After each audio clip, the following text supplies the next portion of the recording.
Willkommen bei Wonderworks Podcast, dem Ort, an dem Menschen ihre Stimme erheben, Geschichten erzählen und gemeinsam wachsen. Ich bin Sala Puschnik, Hebamme, Mentorin und Wegbegleiterin für Menschen.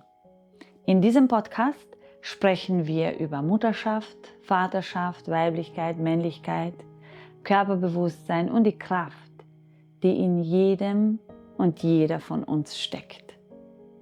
Hier erwarten dich tiefgehende Gespräche, ehrliche Einblicke und Inspiration für deinen ganz persönlichen Weg. Egal, ob du gerade am Anfang stehst oder dich mitten in deiner Reise befindest. Also, lehn dich zurück, atme tief ein und tauche mit mir ein in die Welt von Wonderworks.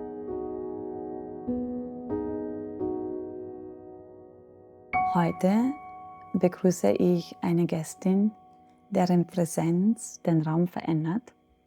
Eine Frau, die durch und durch Menschlichkeit lebt.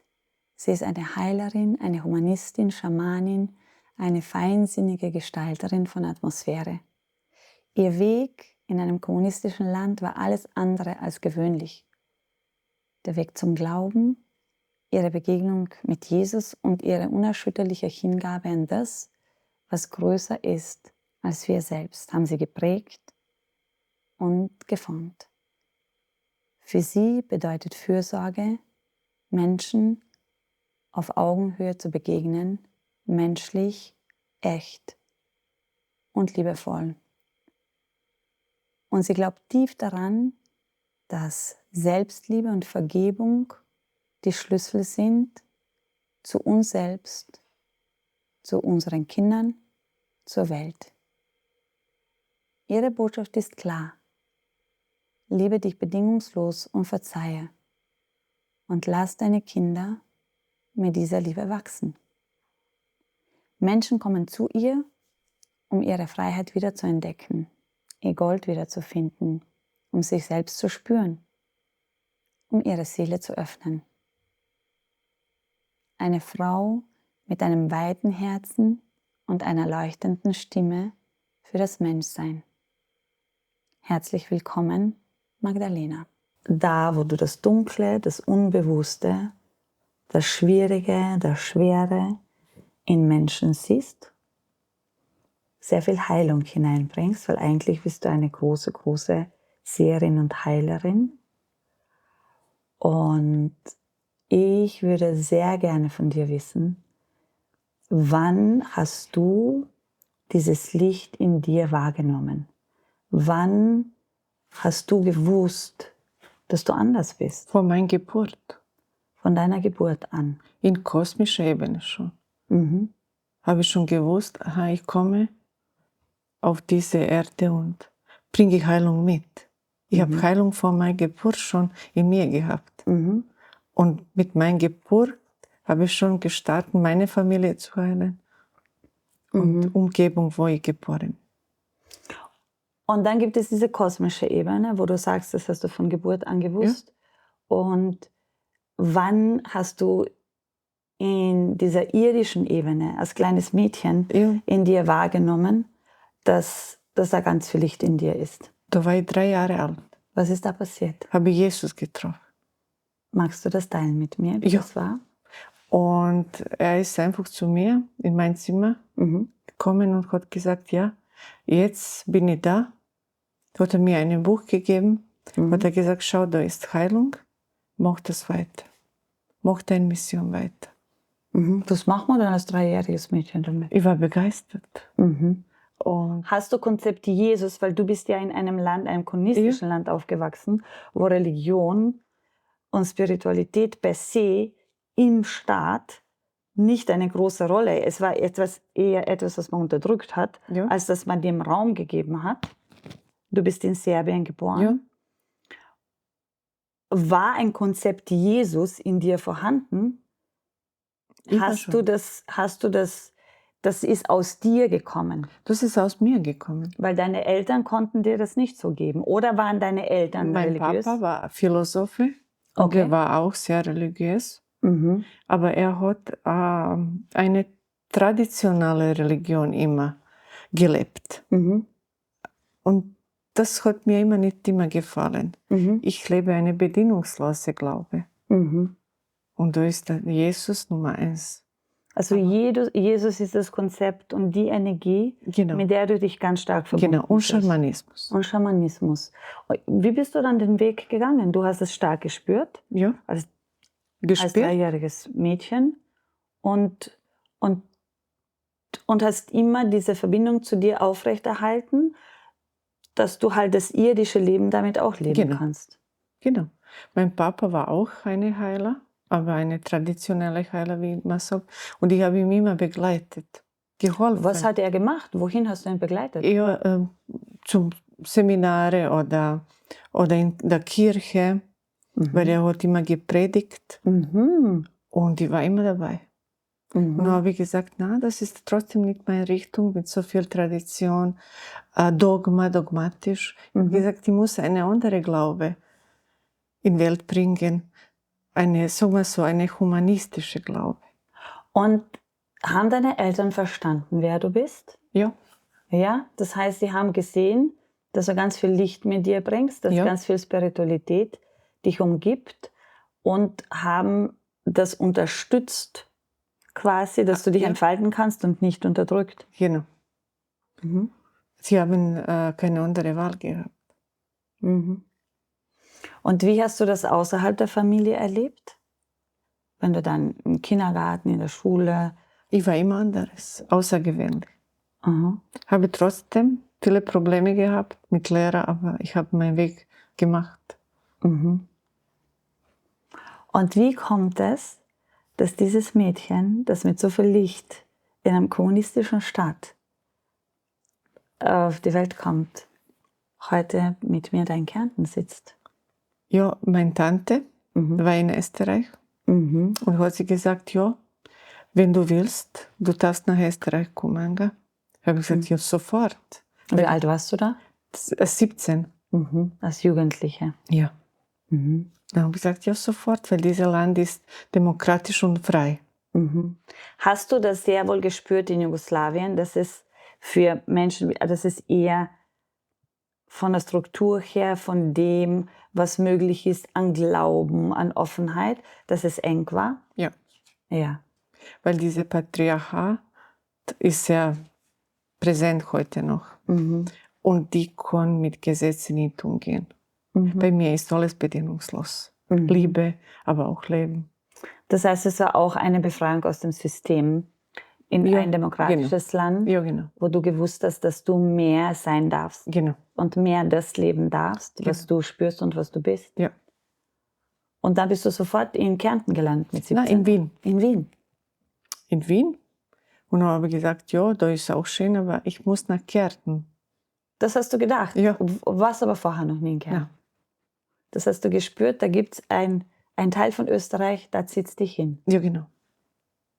Wie alt warst du, als du nach Kärnten gekommen bist? Ja, 18. Und dann habe ich angefangen, das Studieren später, Psychologie. Ah, okay. Und dann habe ich alles fertig gemacht mit meiner gebrochenen Deutschsprache. Das war auch ein Wunder, aber auch ein Beweis, dass alles möglich ist. Wenn Mensch das will und eine Glaube in sich trägt, als Licht. Das heißt, du hast dann in Klagenfurt Psychologie studiert? Und immer daneben dein Talent als Lichtträgerin weitergepflegt. Immer. Das geht über mich hinaus. Ich habe bei dir ganz viel wunderschöne Trommeln gesehen. Ja. Wie kommt man dann, dass man diesen schamanistischen Aspekt noch entdeckt? Weil das war dein Papa auch Schamane? Auch, ja. Er ist heute noch Schamane und Trommel ist nur ein Gotteswerkzeug. Gibt Kreuz, Trommel, verschiedene Werkzeuge. Ich habe Trommel verwendet, weil er hat so eine starke Verbundenheit mit der Quelle, mit dem Universum. Und er holt diese Frequenzen vom Quantenfeld am schnellsten. Und er befreit. Ich kann das Konzept, was du erzählst, wer du bist, sehr, sehr gut verstehen. Und ich fühle es ganz stark. Und wenn uns jetzt Leute zuhören, die, wo das noch nicht ihr Leben ist oder wo vielleicht dieser Muskel, diese Offenheit so nicht vorhanden ist, wie würdest du beschreiben, was du machst, was du spürst und wie du das der Welt dann weiterschenkst? Ja, ich heile das, was niemand kann. Aus Ursprung und bringe Menschen genau in diesen Moment und in diese Antwort, wer sie wirklich sind. Wer sie wirklich sind Ja. als Seele. Ja, genau. Würdest du sagen, dass du die Seele ganz gut spürst und dass du eine Seelenheilerin Ich kenne, ja. Ja? Ich arbeite meistens mit der Seele, und du findest Antworten. Oder jede Antwort ist mit Seelen verbunden. Nur die Menschen kennen eigene Seele viel zu wenig. Wie würdest du, ich kriege immer wieder als Hebamme natürlich die Frage, oder es ist auch eine philosophische Frage, der wir uns in der Gesellschaft auch stellen, wann findet die Befruchtung statt, wann ist was ausgebildet. Manche glauben an Konzept Seele, manche glauben daran nicht. Und die glauben, dass es eine gibt, dass wir mehr sind als nur Knochen, Muskeln und Haut. Wann kommt die Seele in den Körper? Wann? Vor Geburt. Vor Geburt? Ja. Vor Geburt schon. Das ist der erste Kontakt mit Mutter ist durch die Seele, nicht durch den Körper. Und das beschreiben Frauen tatsächlich, dass sie zum Beispiel, ich weiß, die nächste Frau, für die ich in Rufbereitschaft bin, die sagt, diese Seele ist schon länger da. Ja. Und jetzt ist es endlich so weit, dass ich diese Seele verkörpern kann. Genau. Also es gibt Frauen, die definitiv beschreiben, dass sie spüren, da ist schon jemand da, aber es ist noch nicht der richtige Zeitpunkt, dass diese Seele dann eigentlich auch zu mir kommen kann. Ja, genau. Stimmt. Würdest du sagen, dass sich die Seelen ihrer Eltern aussuchen? Ja. Auf was schauen sie da? Das ist auch eine Entscheidung, der im Kosmos schon getroffen. Und wir sind da gelandet, um zu verstehen, wieso haben wir diese Entscheidungen getroffen. Die Themen, die haben wir in früheren Leben einfach nicht fertig gemacht, haben wir jetzt eine Möglichkeit, fertig zu machen. Das ist unsere Aufgabe. Das heißt, würdest du sagen, ist ein Konzept, dass wir uns auf einer ganz anderen Ebene in diesem Universum befinden, als Energie, als Schwingung, als Seele. Ja. Und wir, um Erfahrungen zu machen und an uns zu wachsen, um größer zu werden, uns einen Körper suchen, wo wir dann diese irdischen Erfahrungen machen können, Genau. um uns Das ist eine Selbstfindung. Um uns selbst zu finden. Genau. Um uns selbst zu finden, wer wir sind als Ursprung. Genau. Eindeutig 100% wahr. Geht immer um Selbstfindung. Es geht immer um Selbstfindung. Ja. Oder ist es eine Aufgabe, Generationstrauma zum Aufzulösen. Gibt auch. Also durch diese intensive Hebammenarbeit und Beobachtung, was da eigentlich mit uns als Mensch passiert, habe ich so, also und ich weiß, dass ich das mit dass ja viele Religionen auf diesem Planeten versuchen, sich darüber Gedanken zu machen und viele Philosophien. Wo kommen wir her? Wo gehen wir hin? Was ist unsere Aufgabe hier? Und wenn ich sehe, wie ein Mensch irdisch wird, wenn er auf die Welt kommt, dann glaube ich persönlich zutiefst, dass es mehr gibt als nur einen Körper, dass es eine Seele gibt, weil ich das selbst auch beschreiben würde, dass ich auch schon Seelen meiner Kinder, meiner 4 Kinder zum Teil früher gespürt habe und gewusst habe, dass die zu mir kommen werden. Und ich sehe dieses Licht, was da landet. Ich sehe diese Kinder sehr, sehr, sehr, sehr offen. Und manchmal, also sehr viel Offenheit ist da.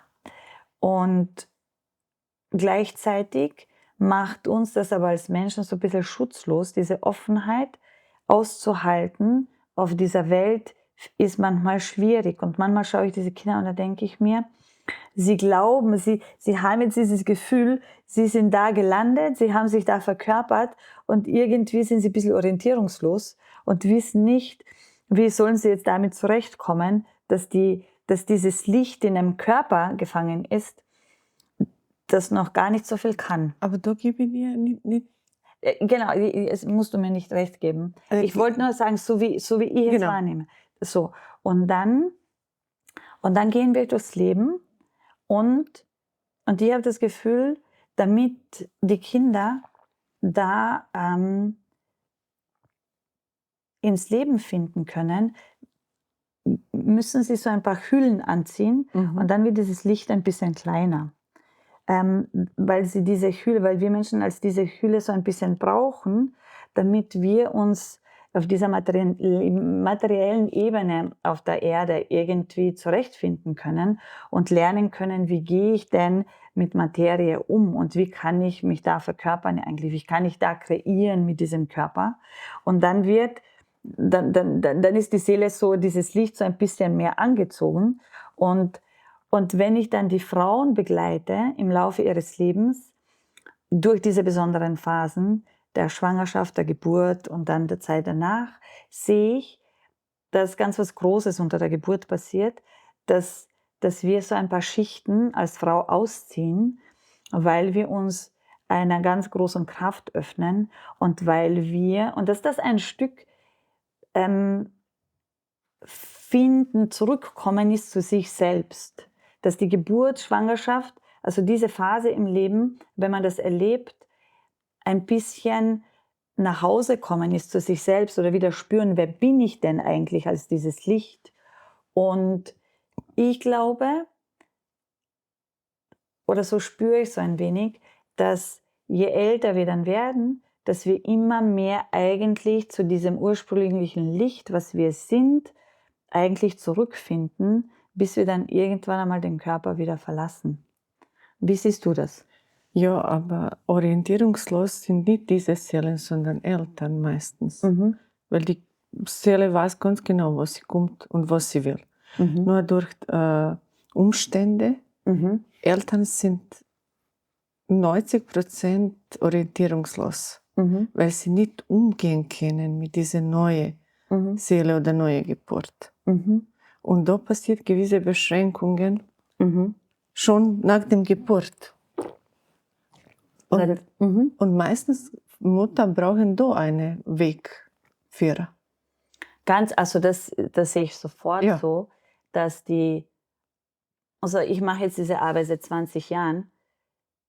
Ich weiß nicht, ob du dem zustimmst. Ich kann von meinem Gefühl sagen, die Seelen, die vor 20 Jahren sich verkörpert haben, waren anders als die heute kommen. Stimmt. Ich finde, dass das Bewusstsein, was die Kinder heute in sich tragen, ein höheres ist. Dass sie manchmal da sind und ich spüre und sehe schon, also ich verneige mich vor ihnen, weil ich sie ganz, ganz stark spüre und manchmal schaue ich sie an und denke mir, die Eltern haben keine Ahnung, wer bei ihnen gelandet ist. Das ist so ein hohes Bewusstsein, das wird ihnen ganz viel beibringen. Genau, ja, genau. Also Vierer. ich sehe es viel mehr, dass Eltern zwar die Idee haben, eine Idee in sich tragen, sie werden jetzt dieses Kind ins Leben begleiten, sie werden diesem Kind ganz viele Sachen beibringen und das Kind wird ganz viel lernen.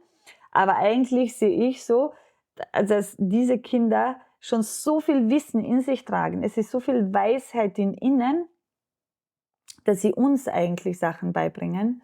Und dass das, was wir versuchen, sehr oft da zu machen, ist, es klingt jetzt vielleicht blöd, wir versuchen unser Bestes zu geben und zu erkennen, was sie brauchen. Und manchmal ist das nicht, manchmal greift man einfach auch daneben, weil man diese Selbstreflexion, die sie uns bringen, vielleicht manchmal gar nicht aushalten. Genau, und durch diese Gesetze und System. Mhm. Das ist am meisten. Wie viele Kinder hast du? 7. 7. Wie alt warst du, als du zum ersten Mal Mutter geworden bist? 16. 16. Das heißt, das war noch in Serbien? Ja, genau. Und mein Sohn ist damals bei meinen Eltern geblieben. Mhm. Das war auch schwer, aber Wie war das für dich mit 16 Jahren, normal. Mama zu werden? War das ein Wunsch von dir? Nein, Nein. ist passiert, aber nachher habe ich das akzeptiert und bestens für meinen Sohn getan. Damals habe ich ihn zu meinen Eltern gelassen und das war heute sehe ich als richtige Entscheidung. Und wie war es mit 16 Jahren, das wirklich jung ist, diese Kraft, die dann einer Frau begegnet, wenn sie in die Geburt geht, diese Kraft zu begegnen? Und wie war das für dich? Ja, das war wunderschön. Beschreib das einmal. Allein erster Kontakt mit meinem Sohn, habe ich schon gewusst, wow, jetzt bist du noch mehr vollkommen. Hast du dich nach der Geburt von deinem ersten Kind vollkommen gefühlt? Ja, aha. Schon. Was würdest du sagen, hat er dir mitgebracht? Ja, er hat mir einfach eine bedingungslose Aufgabe mitgebracht, mich noch mehr zu leben. Weil allein das Geburt ist für mich ein Geschenk. Aber auch zu ihm mein ganzes Leben dankbar zu sein. Und würdest du sagen, dass er dich noch mehr, also dass du durch ihn noch mehr verkörpert wurdest als Person, die du bist? Schon. Schon. Meine erste Tochter, ich war 23, als ich meine erste Tochter gekriegt habe. Und ich habe schon immer gedacht, also ich habe immer gewusst, ich möchte Mama sein. Zu dem Zeitpunkt hat sie mich überrascht, als ich schwanger wurde. Und ich bin ihr unendlich dankbar, dass sie gewusst hat, sie muss sich jetzt verkörpern, weil sich durch sie in mir ganz viel geöffnet hat. Ich würde sagen, dass ich durch sie tiefer gespürt habe, wer ich bin und was meine Aufgabe ist in meinem Leben. Und ich danach gewusst habe, also nach dieser ersten Geburt, hat sich ein Feld aufgemacht an Wissen, an Inspiration. Und damals habe ich gewusst, es gibt nichts anderes, was ich auf diesem Leben machen möchte, als Hebamme zu sein. Ja. Als Raumhalterin und Hebamme zu sein. Und diese Aktivierung in mir, zu mir selbst, ist eigentlich durch sie passiert. Das stimmt, ja. Sie hat mir sehr viel beigebracht in meinem Leben schon. Und diese Lektionen nehme ich an und kann wirklich daran wachsen und mich weiten durch sie, auch wenn es sich nicht immer nur lustig anfühlt. Ja, genau. Und wo hast du dein zweites Kind gekriegt? In Österreich. War das noch Das war dann schon in Österreich? Genau. In Wien oder in Kärnten? In Kärnten. In Kärnten. In Villach, ja. War auch eine sehr schöne Erfahrung. Natürlich vielleicht ganz anderes. Mein zweiter Sohn hat mir auch eine Lebensaufgabe gegeben, mit dieser Leichtigkeit weiter zu erweitern. Ich finde, mein zweiter Sohn hat mir auch die Leichtigkeit mitgebracht. Ja. Und mein drittes Kind, meine dritte Tochter, hat mir Aufgabe gegeben, noch mehr für Frauen zu kämpfen. Mein drittes Kind bringt mir nach wie vor, also durch ihn darf ich Anteile in mir entdecken und Räume und Möglichkeiten, die, also er bringt mich so um die Ecke, dass ich noch tiefer in mich hineinsinke und sehe, wie mein Kontakt gehen kann mit anderen Menschen und vor allem auch mit ihm und wie unterschiedlich wir einfach sind. Also durch ihn darf ich ganz eine andere Ebene noch entdecken. Stimmt. Aber dein viertes Kind ist auch eine besondere Aufgabe. Der geht über dich hinaus. Von ihm darfst du auch sehr viel lernen. Und das, was hast du verpasst, darfst du ihm jetzt zurückgeben. Ja, das Gefühl habe ich auch. Ja. Und genau das Gefühl, was du sagst, ich weiß, dass da durch die Umstände die anderen Kinder eingefordert haben von mir. Er da seinen Weg gegangen ist, ohne meiner großen Aufmerksamkeit. Und dass ich das ganz stark schon dieses Jahr gespürt habe. Da braucht es, also genau, es ist mir wichtig, das wieder, das zu geben und diese Energie und diesen Kontakt einfach gut aufrechtzuerhalten. Schau, alle deine Kinder gehen Weg nach vorne. Er geht nach zurück. Das ist eine große Aufgabe, was er hat. Wann würdest du sagen, spüren wir das, Menschen? Wann erlangen wir genau das, was du jetzt gesagt hast, diese irdische Vollkommenheit? Wenn wir vergeben können. Wenn wir vergeben können. Das heißt, es passiert im Laufe unseres Lebens. Und was passiert? Das heißt, wir sind nicht dann vollkommen, wenn wir uns wieder verabschieden, wenn wir den Körper verlassen, sondern früher. Und wie wissen wir das? Das wissen wir, wenn wir einfach die Person, die uns verletzt hat, in die Augen schauen kann und sagen, ja, du hast mir gut getan. Wenn wir in diese schlechten Taten von, sagen wir so, Personen, die uns Schmerzen vorbereitet haben, auch etwas Positives sehen können. Segen. Würdest du sagen, dass der Schmerz ein Tor zu unserer Heilung ist? Eindeutig, ja. Ja? Weil Glück ist nur ein kurzer Moment. Glück bringt uns nicht weiter. Das ist für mich oft Sabotage, glücklich zu sein. Es ist nur ein Zustand. Es ist nur ein Zustand, ja. Ganz genau. Ja. Das glücklich zu sein ist für mich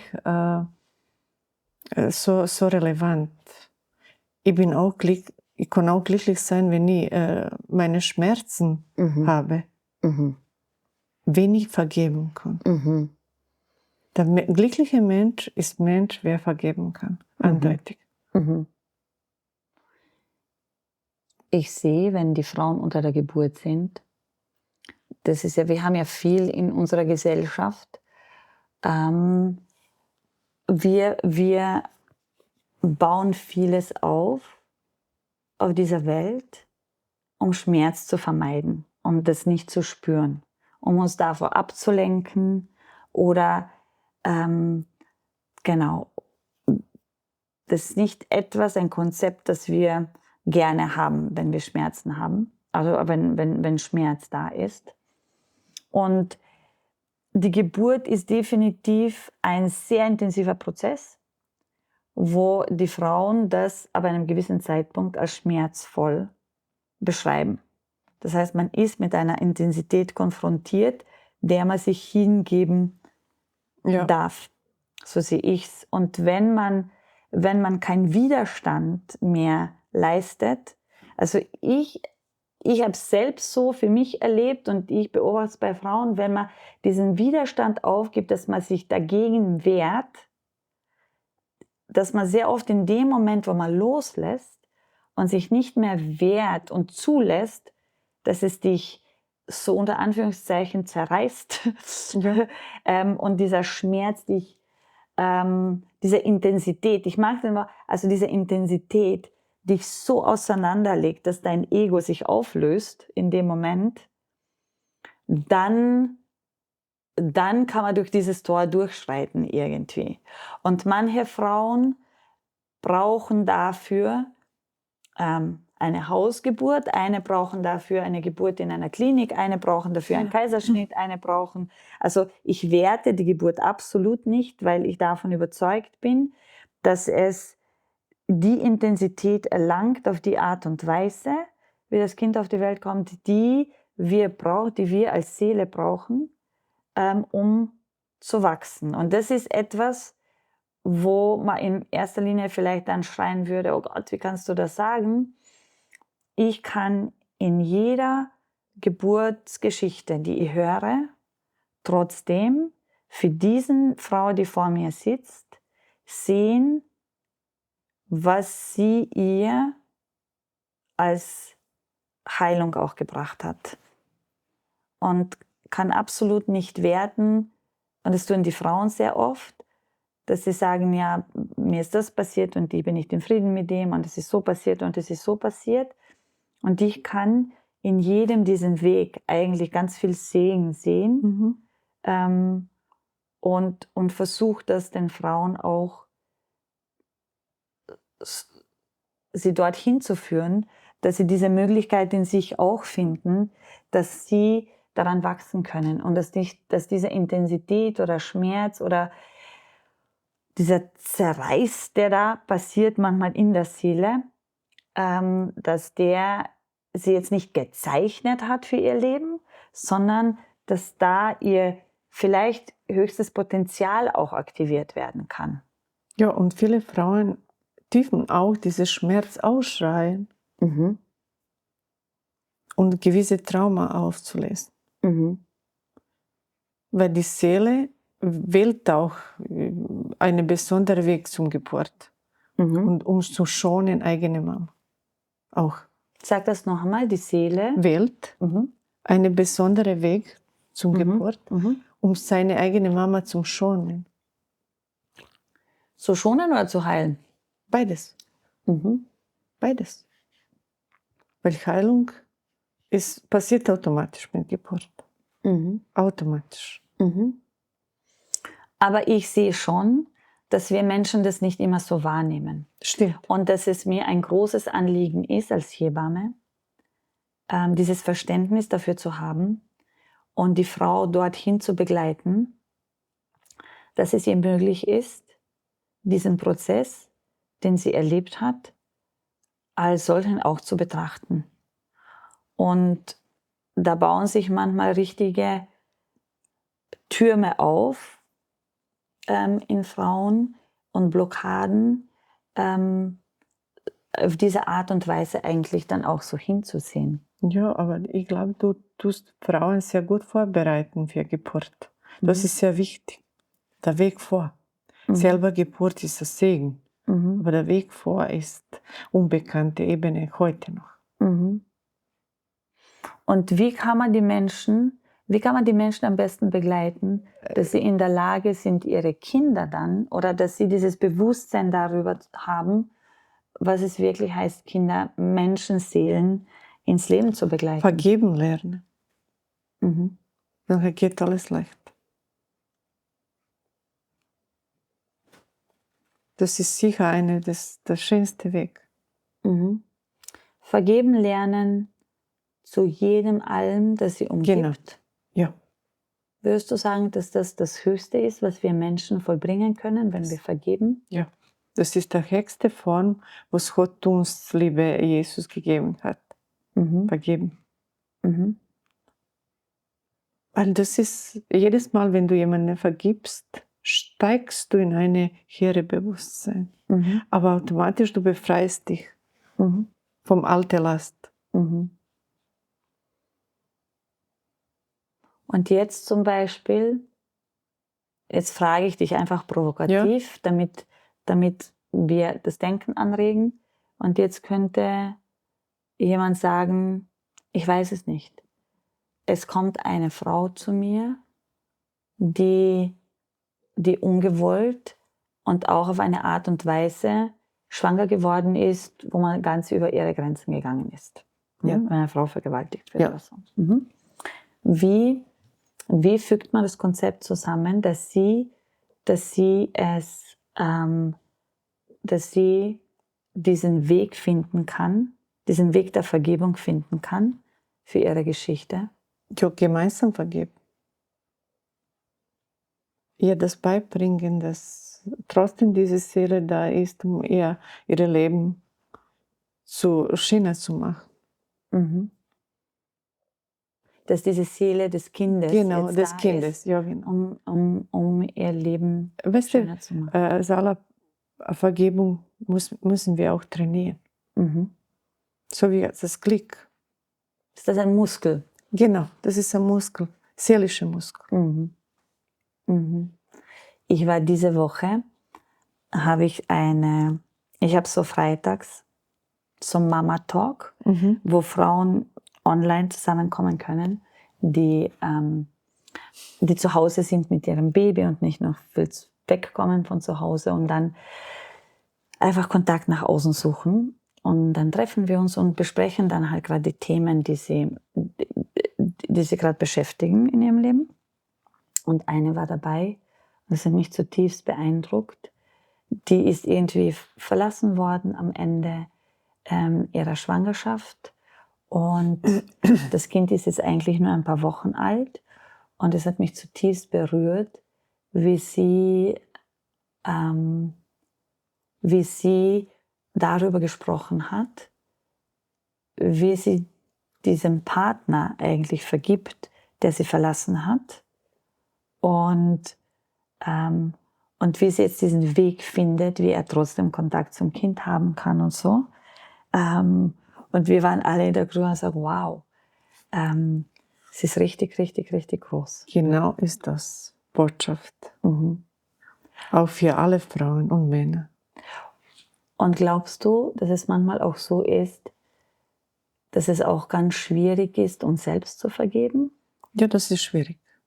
Schwierigster Prozess. Aber da gibt es auch eine Affirmation. Verzeih dir, weil du dir nicht verzeihen kannst. Dass man gütig ist zu sich selbst und sich nicht bestraft dafür. Genau. Aber dass man dieses Bewusstsein in sich hat, eigentlich würde ich gerne verzeihen und ich finde diese Möglichkeit in mir noch nicht, einer Person zu verzeihen. Ja. Und ich habe Geduld mit mir und bin liebevoll mit mir, wenn ich in diesem Prozess der Verzeihung bin. Genau. Und genau ist das Schlüsselsatz, dieses Satz, was habe ich jetzt gesagt. Verzeih dir, weil du dir nicht verzeihen kannst. Nein, nicht verzeihen kann. Also es ist definitiv in mir der größte Muskel, den ich trainiere, dass ich Menschen in meinem Leben so tatsächlich, nicht nur in meinem Kopf, weil eins finde ich, können wir in unserem Kopf spüren, dass wir sagen, ja, ich verzeihe dir. Also einfach zu sehen, dass jede Seele und jeder Mensch, der in dein Leben kommt, ein Plan von einem viel größeren Plan ist. Also ich glaube, dass wir Menschen in unserem Leben haben, weil wir was lernen dürfen durch sie.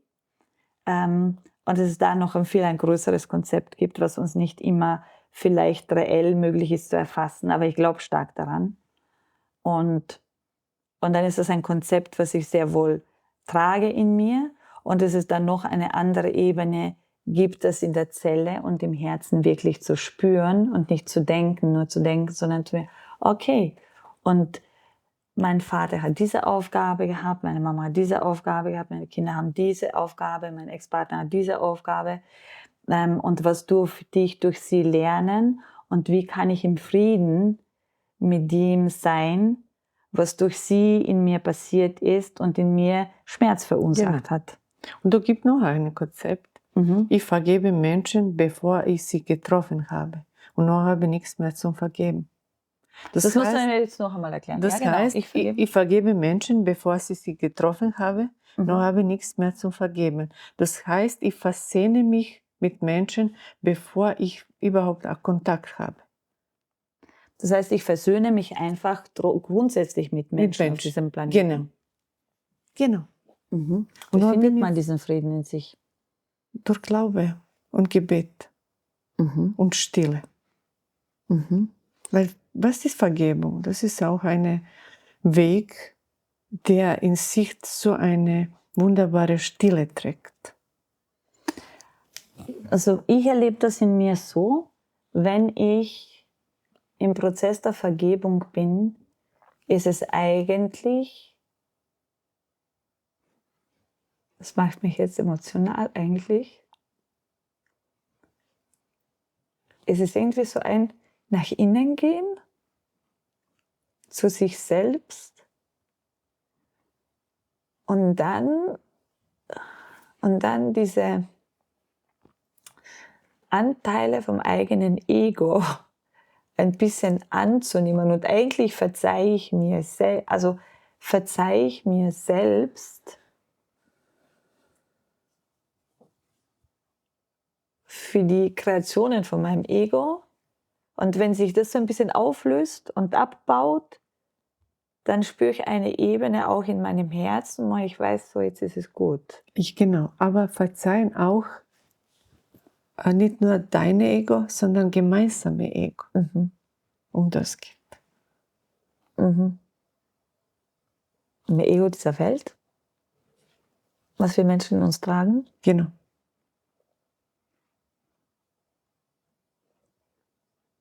Und das ist diese Kunst und für mich Weg, Vergebung. So bleiben wir länger auf diesem Planet. Allgemein meinst du auch? Ja. Was zerstört uns? Das, was wir in uns tragen, was uns zerfällt oder frisst jeden Tag. Warum ist es so schwer zu vergeben? Weil es geht immer um Gewinn. Ich habe einen Mann gehabt. Er hat mir einmal gesagt, ich verzeihe meiner Frau nie, wenn nur gewinnt sie. Das geht immer um Gewinn. Sagen wir das noch einmal. Er hat gesagt, ich verzeihe meiner Frau nicht. Sonst hat sie gewonnen. Geht es dann auch um Gewinnen und Recht haben? Nein.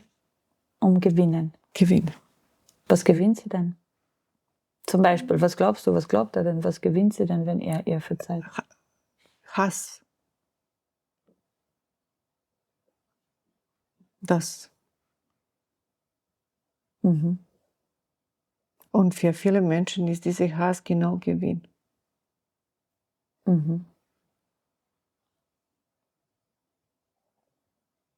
Weil, glauben sie, durch diesen Hass können sie diese Person weiter zerstören oder blockieren.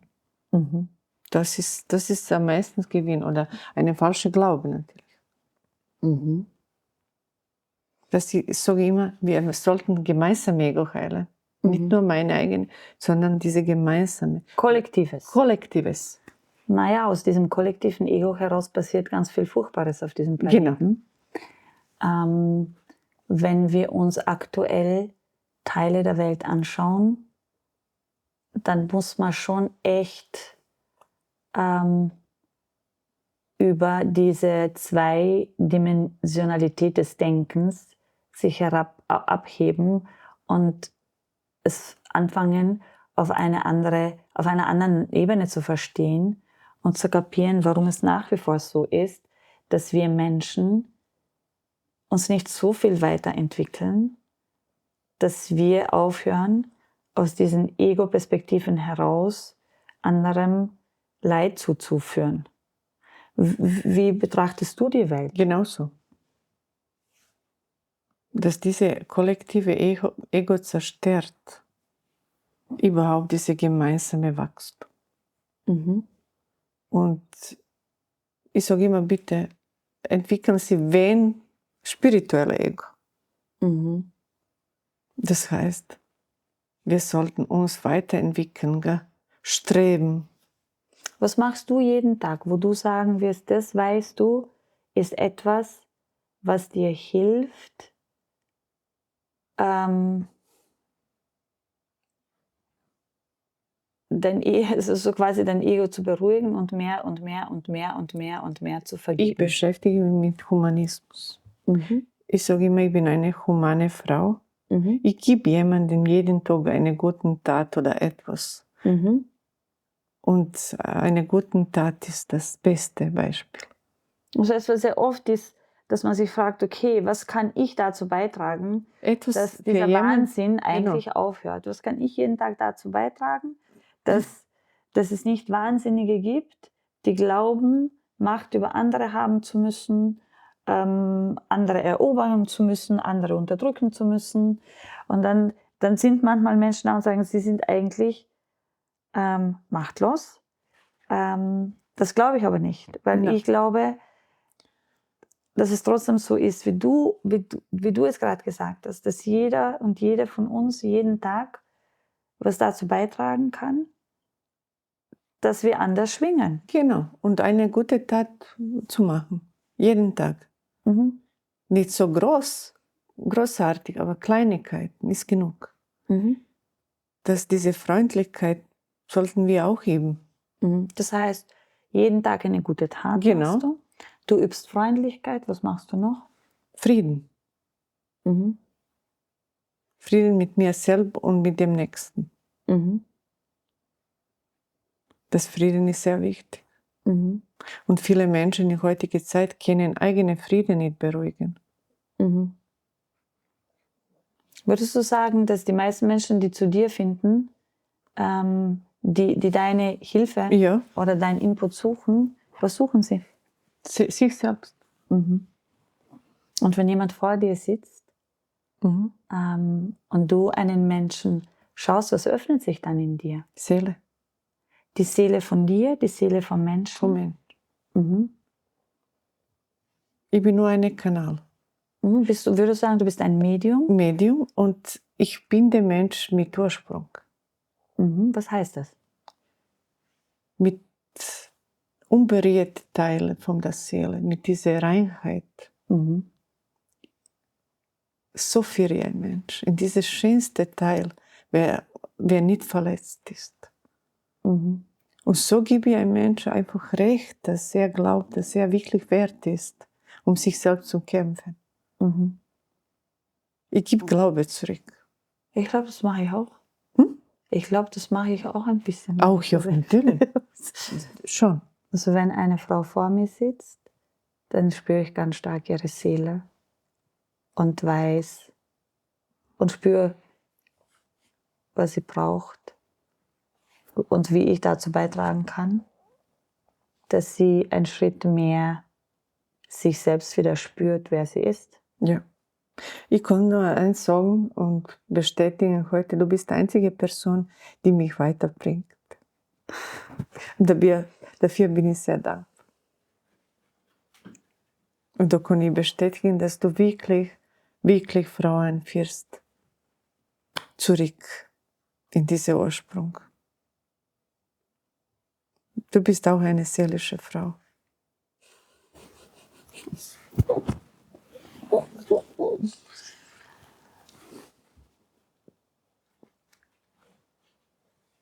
Das berührt mich jetzt auch. Ja. Du solltest noch mehr das machen. Weil Körper kennt jeder. Körperliche Probleme, aber seelische Probleme kann nicht jeder empfangen oder erfahren. Und du kannst das. Und bitte immer vor Geburt, das ist nur jetzt meine persönliche Meinung, sprich bitte mit Seele. Weil Körper erlaubt dir so oder so. Du führst auch, aber Seele braucht eine Führung. Dann geht alles leicht. Ja, das stimmt wirklich. Ja.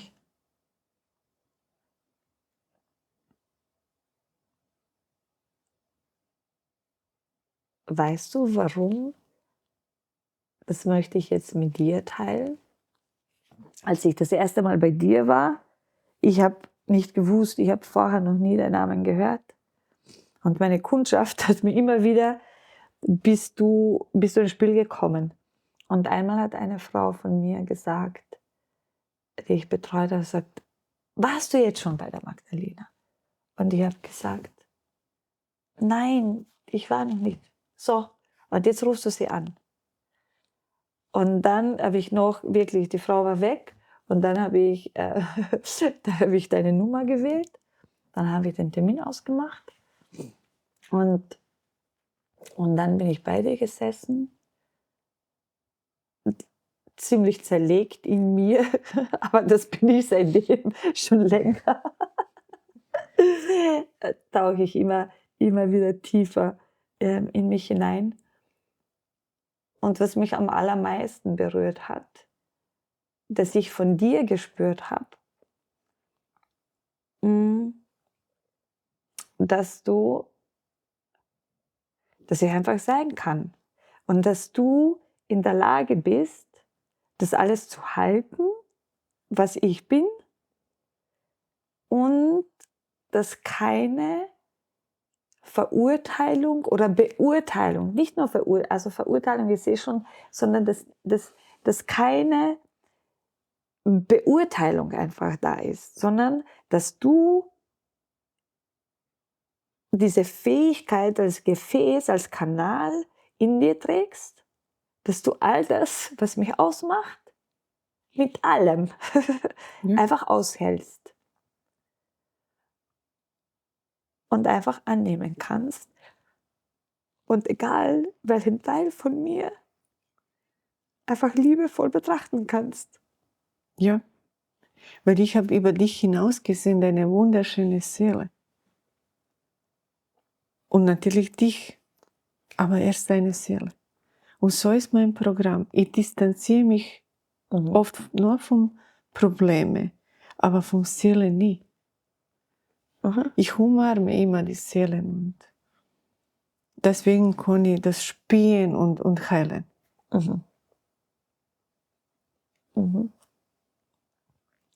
Weil so empfinde ich es auch, wenn ich mit den Frauen arbeite oder wenn ich die Kinder vor mir habe, dass es mir da möglich ist, das zu sehen und nicht zu beurteilen und zu spüren, wie kann ich meinen Input geben, dass diese Seele den nächsten Schritt machen kann. Aber ich habe noch nicht viele Menschen getroffen, die mich sehen, nicht getriggert werden und es halten können.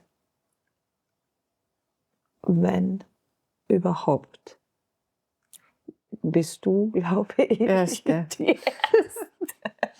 Ja. Gott sei Du Dank. weißt ganz genau, was ich meine. Ja. Und ich glaube, ich werde immer bei dir bleiben, als erste Seelen, wie soll ich sagen, Freundin. Aha. Ich bin deine erste Seelenfreundin. Ist schon spannend, oder? Wir kommen beide aus Jugoslawien, sind in einem System aufgewachsen, wo Seele kein Konzept war, wo Glaube kein Konzept war, wo Frau kein Konzept ist. Frau kein Konzept ist. Wo Frau kein Konzept ist. Und und gespürt haben, hey, meine Aufgabe ist es einfach irgendwie dieses Licht aus mir da hinauszutragen oder so. Ja. Und dann landen wir bei den Kärnten und irgendwie werden wir zusammengeführt. Ja, Gott sei Dank. Ich bin sehr dankbar Ich bin auch sehr dankbar. für diese Begegnung. Glaubst du, dass es einen Plan für uns Menschen gibt, wenn wir da sind? Bin überzeugt. Und dass wir immer zum richtigen Zeitpunkt die richtigen Nein. Menschen treffen? Nein. Das nicht. Wie glaubst du das? Oft verzögern sie das und oft haben wir so Saboteure in unserem Leben, die das nicht erlauben, Aha. weil sie uns einfach besitzen wollen. Wie würdest du dann diese Menschen bezeichnen? Narzissten. Mhm. Was bringt jemanden so weit, dass er diese Anteile so annimmt oder auslebt? Oder? Ego und Verletzungen von Kindheit. Aha. Aber auch Verletzungen von eigenen Eltern. Mhm. Weil die Kinder oft oder die Seele unbewusst übernimmt, die Teile. Was würdest du dann, weil ich habe es ja mit Eltern zu tun, Ja? und mittlerweile, so wie ich bis jetzt das Leben verstanden habe, und da stehe ich auch dahinter und ich muss nicht für alles Evidenzen haben, ich verlasse mich sehr, mittlerweile vertraue ich wieder meinem eigenen Gefühl, meiner eigenen Intuition und erlaube mir, dass das, was ich spüre, auch meine Wahrheit ist. Und ich sehe es, wenn die Eltern mich jetzt fragen, ja, aber was kann ich noch? Braucht das Kind das? Braucht das Kind das? Und ich sage, dein Kind braucht dich, so wie du bist. Und es braucht eine Bereitschaft von dir, dass du bereit bist, in deinen eigenen Rucksack hineinzuschauen, wo du herkommst, was in dir ist. Dass du einfach deinen Rucksack ganz mutig auspackst, in Heilung gehst, dich befreist davon profitiert dein Kind am allermeisten. Genau. Es braucht keinen Schnitt im Kinderwagen, Nein. Es braucht keine Lebensversicherung. Es braucht Eltern, die bereit sind, zu sehen, was zu ihnen kommt, durch sie in Reflexion zu gehen und zu schauen, dass sie das, was sie an Wunden in sich tragen, eigentlich in Heilung bringen. Genau. Damit sie ein wertvollerer und wertvollere Begleiterin für dieses Kind sind. Da, genau. Sehe ich auch so. Gibt keine Lebensversicherung, außer Seelenversicherung, das gibt. Mhm. Und was findest du, brauchen die Frauen, wenn sie durchs Leben gehen? Siehst du einen Unterschied, ob eine Frau durchs Leben geht oder ein jemand, der im männlichen Körper ist, durchs Leben geht? Ja, das ist schon ein Unterschied. Frau braucht viel mehr Begleitung als Mann. Frau braucht viel mehr eine Seelenfamilie zu gründen als ein Mann. Das finde ich schon. Dass Frauen viel mehr diese Hingabe brauchen als ein Mann. Das heißt, weil ich erlebe es jetzt tatsächlich in den Familien, ich lebe es auch auf diesem Planeten in mir, dass dieses Konzept des Patriarchats, für was die Frau zuständig ist, für was der Mann zuständig ist, und dass man diese Rollen so über uns drüber gestülpt hat, dass sich das sehr auflöst oder sehr ins Wanken eigentlich kommt und dass wir Frauen in diesem zyklischen Dasein, so wie wir sind, als weibliches Human Being, einfach andere Gesetzmäßigkeiten in uns tragen, als jemand, der in einem männlichen Körper ist. Und dass ich sehe, dass das alles so ein bisschen im Wanken ist, die Frauen immer mehr in Verkörperung gehen und und die Verunsicherung dann im Außen entsteht, was dazu führt, dass wir dann, also ich betrachte dann so, okay, dann gibt es Männer, die das erahnen beginnen, was es braucht, was es für ihr Glück auch braucht und was ihre Partnerin braucht. Und manche, die dann total im Ego verhaftet bleiben und das gar nicht sehen können, was da eigentlich ist. Dadurch, dass sie mittlerweile ein Teil in diesem Geburtsprozess sind und einfach diese Kraft und Transformation der Frau miterleben dürfen, finde ich, kann eine viel höhere und tiefere Anerkennung dessen, was Frau ist, eigentlich in einem Mann passieren. Genau. Was würdest du sagen, wie können die sich am besten orientieren? Ja, gemeinsam wachsen. Mhm. Wie kann man gemeinsam wachsen, indem man ein Teil davon ist? Genau. Das heißt, diese Räume mutig betreten. Genau. Diese Räume mutig betreten und diesen Weg gehen und hinschauen. Und Schwäche akzeptieren. Mhm. Ich tue bei meinem Mann immer seine Schwäche unterstützen. Oder er meine. Mhm. Sag das nochmal, du es bei deinem Mann? Seine Schwäche unterstützen. Mhm. Weil Stärke hat er schon, er weiß, aber Schwäche. Mhm. Was ist deine Schwäche? Meine? Mhm. Ja, ich habe mehrere.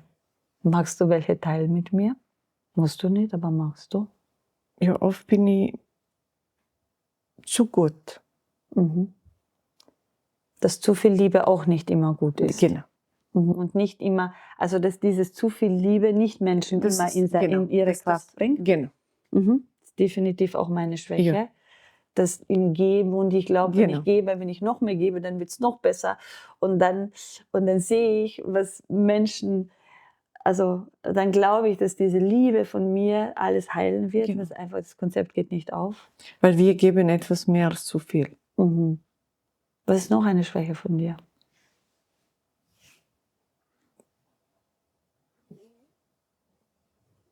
Wie kann ich das formulieren? Zu viel Arbeit. Mhm. Zu füllig zur Verfügung zu stellen. Genau. Mhm. Aber das ist auch von dir. Might be. Ja. Mhm. Und ich bin oft zu mir selbstkritisch sehr. Mhm. Dass deine innere Selbstkritikerin einfach manchmal zu groß ist. Ja, genau. Ach, das kenne ich auch sehr gut. Ja. Sehr, sehr gut. Und da sagt mein Mann oft, na, du bist super. Und das ist genug. Das gibt er dir. Ja. Du hast ja nicht nur 7 Kinder, du hast auch ein Buch geschrieben. Ja. Mhm. Wie kam es zu dieser Geburt? Ja, ich habe gedacht, meine Kinder bekommen von mir ein irdisches Testament, nicht nach meinem Tod. Und deswegen hast du das Buch geschrieben? Genau. Und für viele Frauen oder Männer auch, habe ich ein Evangelium geschrieben. Mhm. Das heißt, es gibt noch ein Buch von dir. Gibt zweite, jetzt kommt. Ach so, aber es ist noch nicht heraus, oder? Ja, aber bald. Liebe, bald. der nächste Ausweg. Mhm. Und dritte Buch auch, innere Signatur. Mhm. Aber das ist eben wie soll ich sagen, meine weibliche Evangelium. Mhm. Und was sagen deine Kinder dazu? Haben sie es gelesen? Weißt du das? Ja. Mhm. Sind deine Kinder offen und spirituell? Ja, Naja. die sind schon spirituell, aber ich glaube, dass die weiter sicher spirituell nicht arbeiten wollen. Gibt es eins deiner Kinder, weil du hast mir gesagt, dass du Medium bist, dass du Kanal bist, dass du dich öffnen kannst und so viel spüren kannst. Das war dein Vater schon. Ja. Und dass du das von deinem Vater Und eigentlich. meine Oma. Und deine Oma auch schon. Ja. Das weiß ich. Und siehst du jetzt in eins deiner Kinder, dass sie diese Gabe weitertragen? Nein. Mein Sohn hat mir einmal gesagt, ja, du opferst dein Leben für die Menschen, gell? Mhm. Aber das muss jeder selber Wie geht dein Mann damit um? Sehr gut. Er versteht das. Er versteht das und deine er unterstützt Aufgabe mich, ist. ja. Und er unterstützt Ja. dich. Mhm. Aber ich auch ihm. Deswegen ich unterstütze ihm seine Schwäche. Mhm. Das heißt, deine Schwäche ist, für Menschen da zu sein und der unterstützt dich, dass du für die Menschen da sein Ja, genau. Ja, ja, das ist gut.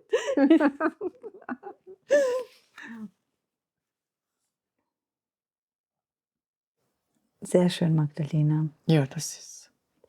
Wenn ich dich frage, wenn du jetzt eine Botschaft an die Zuhörerinnen und Zuhörer noch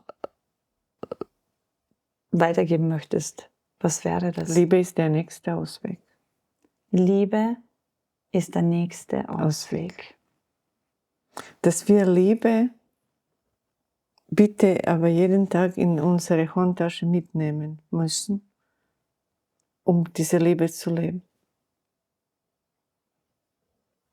Ist Liebe manchmal auch eine Grenze? Na. Liebe hat keine Grenzen. Nein. Nein, Liebe hat keine Grenzen. Nur Horizonten. Mhm. Liebe öffnet immer. Wie immer.